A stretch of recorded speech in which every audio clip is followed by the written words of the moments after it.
Bem-vindos ao Viver Sustentável. Você já deve ter ouvido falar em plástico verde, aqueles que não agridem a natureza e, portanto, são sustentáveis. Esse será um dos assuntos do programa de hoje, que também falará sobre plástico comestível, plástico feito a partir da cana-de-açúcar, como conviver sem lixo, entrevista com André Vilhena, diretor do Sempre, e os riscos das mudanças climáticas. Pesquisadores da Empresa Brasileira de Pesquisa Agropecuária, o Embrapa, desenvolveram um plástico filme comestível que pode ser produzido a partir de alimentos como espinafre, mamão, goiaba e tomate. E as características do produto, resistência, textura e capacidade de proteção, são muito similares às de um papel filme convencional. Quem nos fala sobre isso é o professor e deputado federal Mendes Tame. Olá, professor! Olá, Iria. Realmente, os avanços tecnológicos têm permitido que mudemos os nossos hábitos de consumo e os tornemos mais sustentáveis. É o caso destes filmes que são invólucros, que não utilizam petróleo, não são jogados no lixo e podem ser digeridos juntamente com os alimentos.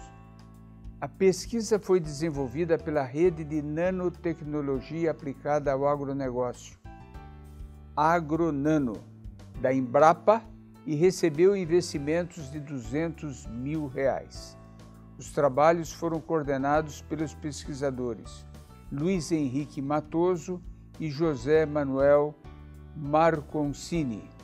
É uma forma de processamento de alimentos na forma de filme, com características similares aos filmes convencionais, seja na diminuição da passagem de gases ou do contato com outros organismos. Entre as aplicações dessa nova tecnologia está a de servir de embalagem para carnes de aves, que já vem com os seus condimentos e, portanto, não precisam ser jogadas no lixo.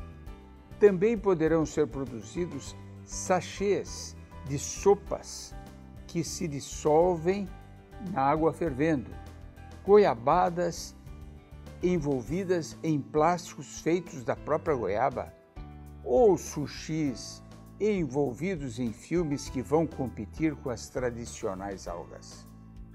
Os alimentos utilizados como matéria-prima para a produção do filme passam por um processo de liofilização, tipo de desidratação em que, após o congelamento do alimento, toda a água contida é transformada do estado sólido diretamente ao gasoso, sem passar pela fase líquida.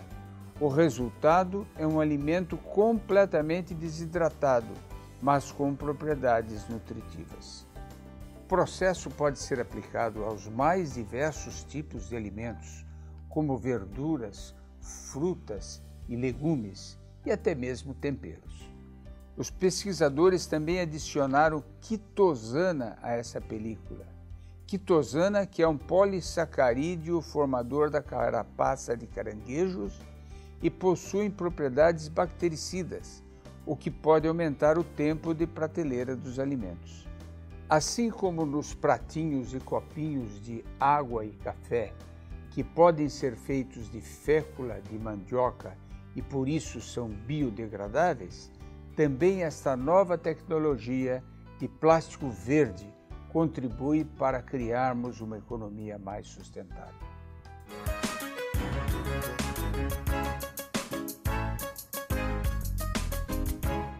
Olá, meu nome é Márcio, eu sou engenheiro civil e eu queria saber o que precisa ser feito para preservar as nossas florestas. A preservação das nossas florestas depende de leis mandatórias que proíbam, que multem, que punam aqueles que devastam, que queimam, que destroem as nossas florestas, e depende também de leis de incentivos, leis que ajudem a criar uma economia da floresta, de tal forma que uma árvore valha mais em pé do que derrubada. É claro que todo esse sistema legal só vai funcionar se tiver uma fiscalização eficiente. Tudo isso para evitar que não só as nossas florestas continuem sendo destruídas, mas para evitar que, juntamente com a destruição delas, nós continuemos assistindo à destruição de nosso patrimônio genético baseado na biodiversidade, que pode oferecer soluções para inúmeras doenças, inúmeras moléstias, para novas descobertas na área da química, dos fármacos, com princípios ativos que permitirão a construção de novas perspectivas para a saúde e para a vida saudável de todos os humanos.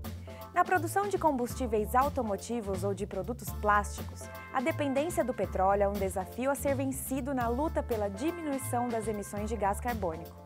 No Brasil, a mesma fonte da qual provém o etanol para os motores dos carros vem sendo utilizada pela indústria na fabricação de embalagens de plástico.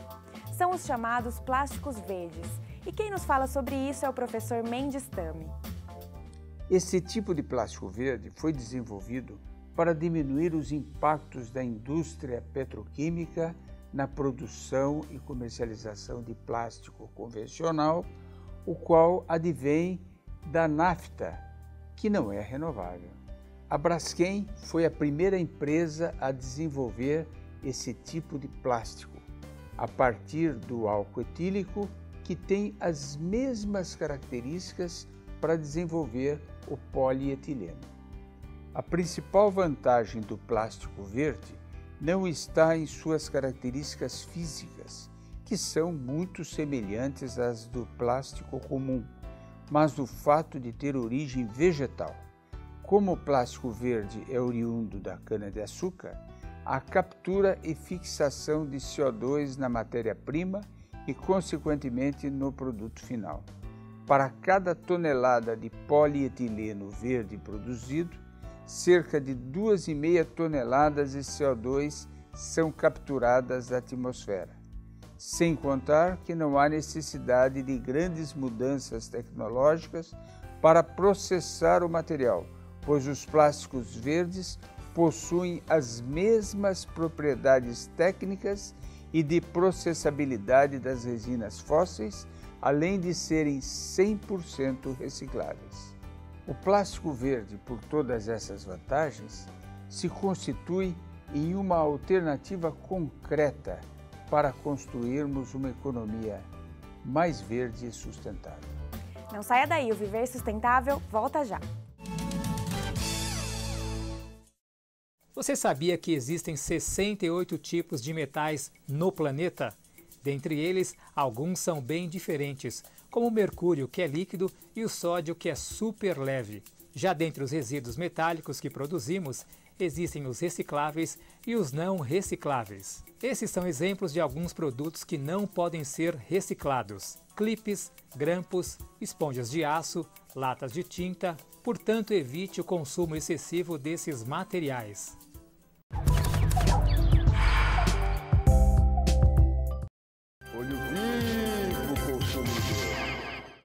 Todo mundo sabe que o lixo eletrônico não deve ser descartado em qualquer lugar. Mas o grande problema, muitas vezes, é encontrar o lugar certo para depositá-los. Mas um novo mecanismo pode ajudar paulistanos a resolver este problema. Ao acessar o site www.elixo.org, basta digitar seu CEP, o número de sua residência e selecionar o tipo de lixo a ser descartado, para então encontrar um posto de coleta mais próximo de sua casa. Você já pensou ficar um ano sem produzir nenhum tipo de lixo?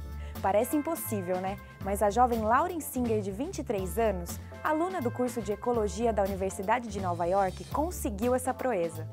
Quem nos conta essa história é o professor Tami. Olá, professor!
Sobre a questão dos resíduos sólidos, vamos ver uma entrevista com o diretor do SEMPRE, André Vilhena. André, é um prazer muito grande tê-lo aqui conosco novamente no Viver Sustentável. Um prazer é todo nosso. Eu gostaria de saber, André, como que surgiu o SEMPRE, que é uma associação, né? E como que foi criado e desde quando ela existe? Isso, o SEMPRE é uma ONG, né? Uma organização não governamental que foi fundada em 1992, que foi um momento favorável para o Brasil em função da realização da segunda grande conferência global sobre desenvolvimento sustentável, a Rio 92. Então, vários projetos se iniciaram nessa época, o SEMPRE foi um deles, né? Então, foi uma mobilização do setor empresarial, do setor privado, atento à questão da reciclagem pós-consumo. Então, já naquela época, 18 anos atrás, empresas tinham a visão sobre a necessidade de se trabalhar a responsabilidade compartilhada sobre o pós-consumo, especialmente do resíduo sólido urbano, já que o resíduo sólido industrial tem uma dinâmica de gerenciamento própria, né?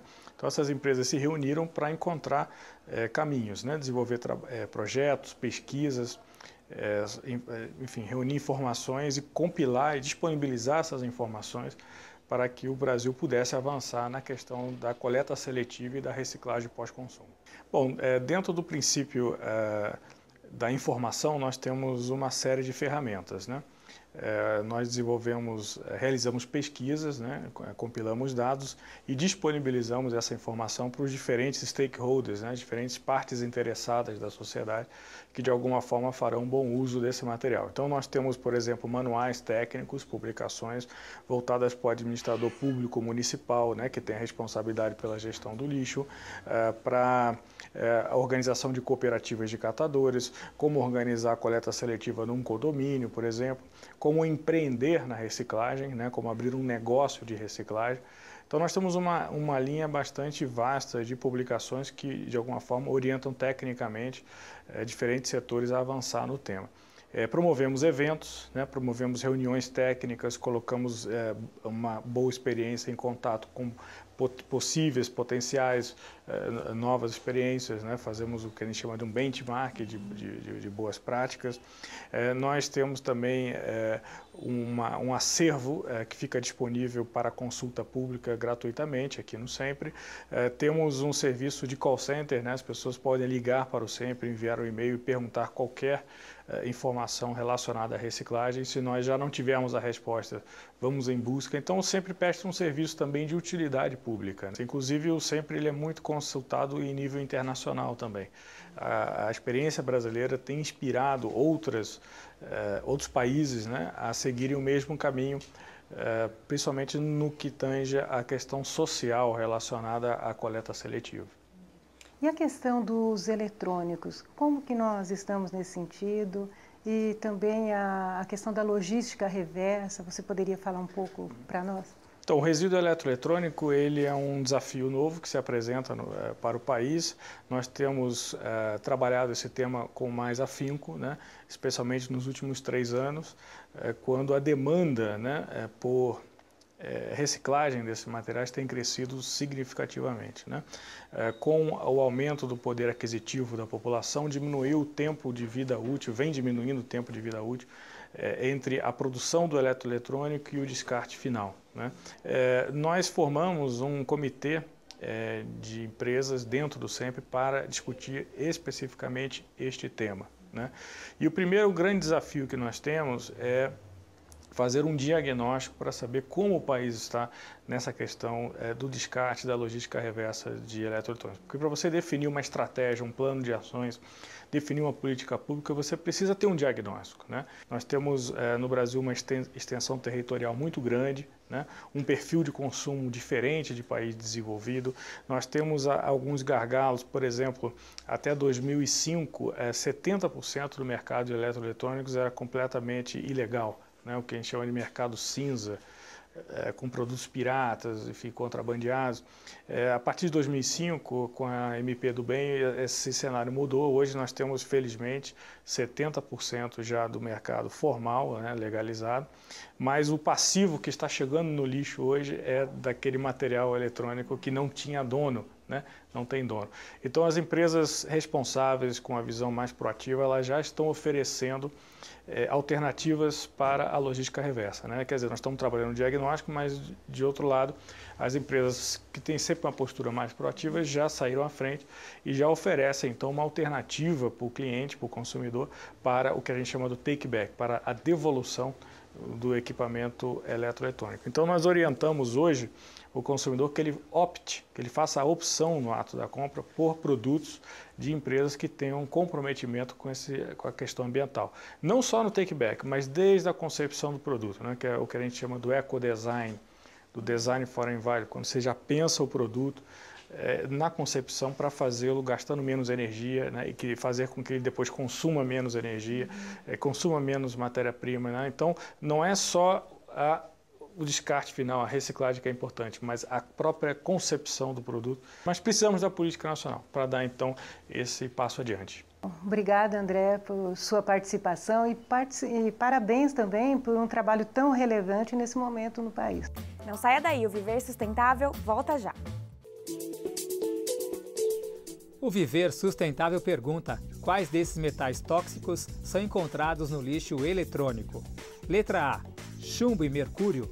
Letra B, carbono e cádmio. Letra C, estanho e alumínio.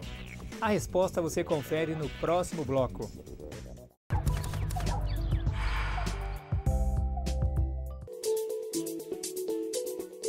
No bloco anterior, o Viver Sustentável perguntou quais metais tóxicos são encontrados no lixo eletrônico.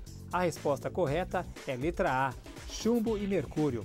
O contato por tempo prolongado com esses materiais pode causar sérios danos à saúde, como a diminuição de funções cerebrais. A última década tem batido todos os recordes em termos do aumento de temperatura média do planeta. O Brasil tem sentido esse impacto com escassez de água e crise no setor elétrico, devido ao fato dos reservatórios das represas estarem num nível muito baixo. No entanto, isso já era previsto por inúmeros cientistas, em especial pelo economista britânico Nicholas Stern, autor de um influente relatório sobre os riscos para a economia das mudanças climáticas, que recentemente fez uma análise preocupante sobre os eventos extremos que vêm abalando o mundo. Quem nos fala sobre isso é o professor e deputado federal Mendes Tame. Infelizmente, as mudanças climáticas são reais e estão cada vez mais presentes no nosso cotidiano. Ignorá-las é um ato de imprudência e irresponsabilidade, não só por parte dos governantes, mas por parte de toda a população. Em uma coluna que mantém no jornal inglês The Guardian, o economista Nicholas Stern alerta que guerras e convulsões sociais poderão ser cada vez mais frequentes à medida em que aumenta o risco das mudanças climáticas causarem dificuldades de sobrevivência de grandes contingentes habitacionais que procurarão migrar e, com isso, causando problemas sociais. O economista Nicholas Stern destaca que o último relatório do IPCC, Painel Intergovernamental de Mudanças Climáticas, publicado em setembro último, destaca e ressalta claramente que este aumento das condições extremas das mudanças climáticas advém de uma ação humana. Se não cortarmos as emissões de gases do efeito estufa, escreve o economista Nicholas Stern, enfrentaremos consequências ainda mais devastadoras, que poderão levar ao aumento da temperatura média global em 4 graus centígrados acima dos níveis pré-industriais até o final do século. Segundo Nicholas Stern, a mudança para um mundo assim poderia causar migrações em massa de centenas de milhões de pessoas vindas das áreas mais afetadas. Isso levaria a conflito e guerra, não a paz e prosperidade. Nicholas Stern foi o autor de um estudo que se revelou, na prática, um verdadeiro divisor de águas nas discussões sobre mudanças climáticas, mostrando que com o investimento de 1% do PIB atual, poderíamos evitar uma perda de receita em torno de 20% do PIB mundial até 2050. Em sua coluna no jornal The Guardian, Nicholas Stern conclui que os riscos são imensos e que só poderemos combater os efeitos do aquecimento global se tivermos uma efetiva redução drástica das emissões de gases do efeito estufa, o que exige uma verdadeira revolução energética.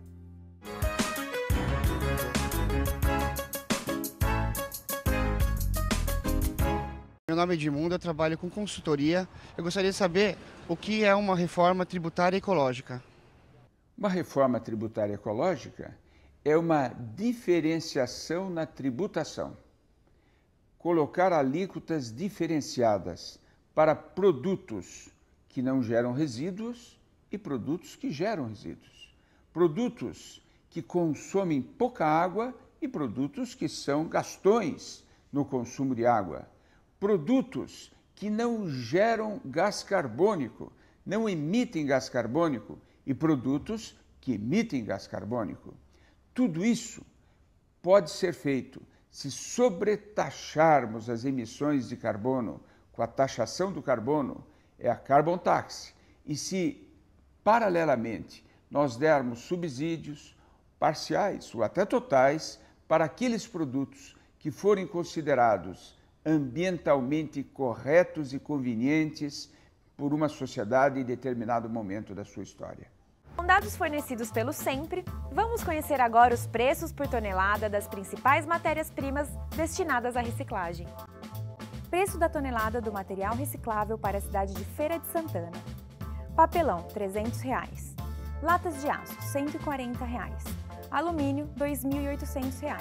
Plástico rígido, R$ 800. E PET, R$ 1.000. Participe do nosso programa. Envie-nos sugestões de temas e perguntas para contato@viversustentável.net. Assista às nossas matérias no site viversustentável.net. Feliz Semana Sustentável. Até o próximo programa.